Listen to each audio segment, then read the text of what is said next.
You are where you are today in part because of what you've been saying about yourself. Words are like seeds. When you speak something out, you give life to what you're saying. If you continue to say it, eventually that can become a reality. Whether you realize it or not, you are prophesying your future. And this is great when we're saying things like, I'm blessed, I'm strong, I will accomplish my dreams, I'm coming out of debt. That's not just being positive, you are prophesying victory, prophesying success, prophesying new levels. Your life will move in the direction of your words. But too many people go around prophesying just the opposite. I never get any good breaks. I'll never get back in shape. Business is slow. I'll probably get laid off. Flu season is here. I always get it. They don't realize they are prophesying defeat. It's just like they're calling in bad breaks, mediocrity, lack. The scripture says we will eat the fruit of our words. You are planting seeds when you talk. At some point, you're going to eat that fruit. My challenge is make sure you're planting the right kind of seeds. If you want apples, you have to sow apple seeds. If you want oranges, you can't plant cactus seeds, poison ivy seeds, mushroom seeds. You're going to reap fruit from the exact seeds that you've been sowing.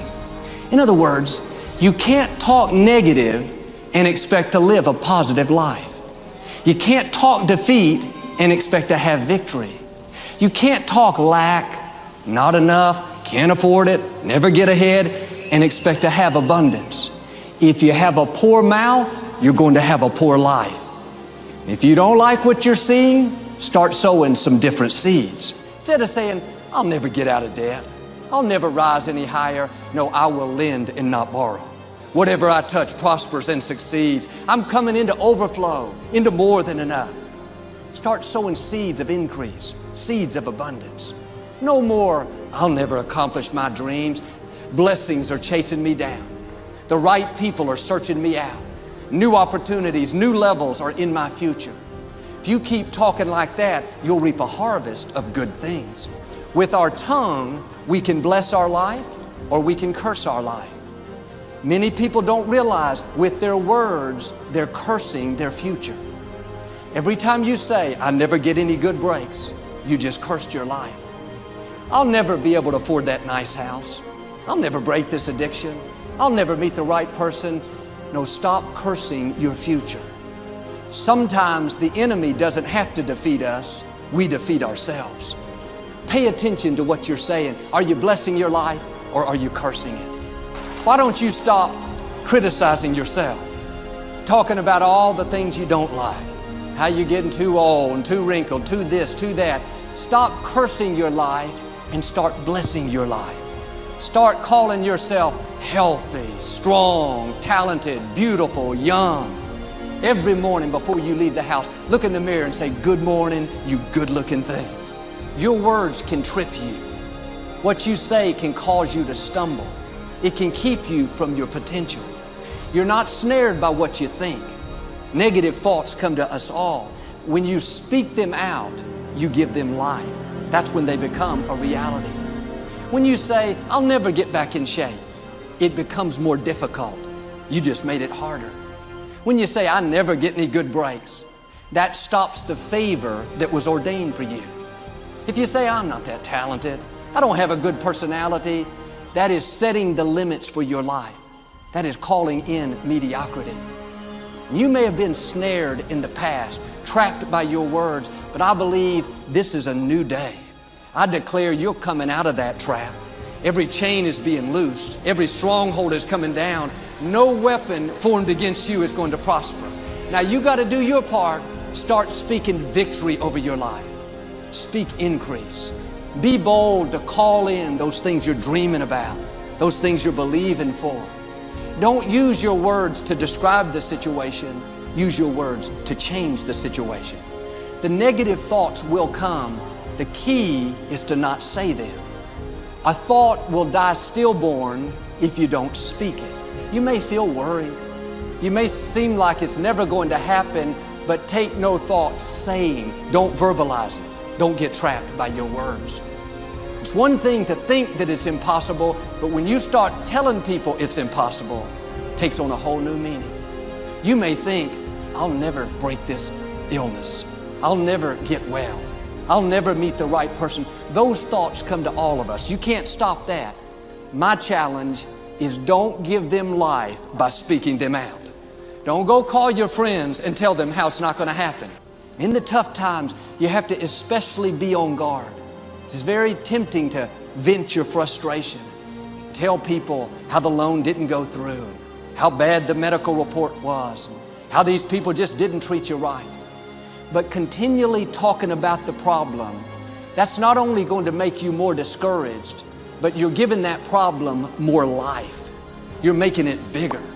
Turn it around. Don't talk about the problem, talk about the promise. See, in life, there are always two voices vying for your attention. The voice of faith and the voice of defeat. You'll hear a voice saying, like I did, the problem's too big. It's not going to work out. Just accept it. You'll be tempted to worry, to be negative, to complain. But if you listen carefully, you'll hear another voice, the voice of faith, saying, favor is coming, healing is coming, breakthroughs are coming. One voice will tell you, you've reached your limits. You've gone as far as you can. You don't have what it takes. The other voice, you are well able. You can do all things through Christ. Your best days are still in front of you. Now here's the beauty. You get to choose which voice comes to life. The way you do it is by what you speak. When you verbalize that thought, you're giving it the right to come to pass. If you go around saying, the problem's too big, I'll never get well, you are agreeing with the wrong voice. The other voice may seem louder, but you can override it. You can take away all of its power by choosing the voice of faith. You have to dig your heels in and say, I am not giving life to any more defeat. I am not speaking lack. I'm not speaking sickness. I'm not speaking mediocrity, not enough. I'm going to choose the voice of faith. It says I'm strong, I'm healthy, I'm blessed, I'm favored. I am a victor, not a victim. Don't let your mind become conditioned for mediocrity. Don't let that change who you really are. Sometimes people will try to put us in a box and tell us things like, you can't start that business. You don't have the resources. You'll never afford a nice place to live, never get well, never meet the right person.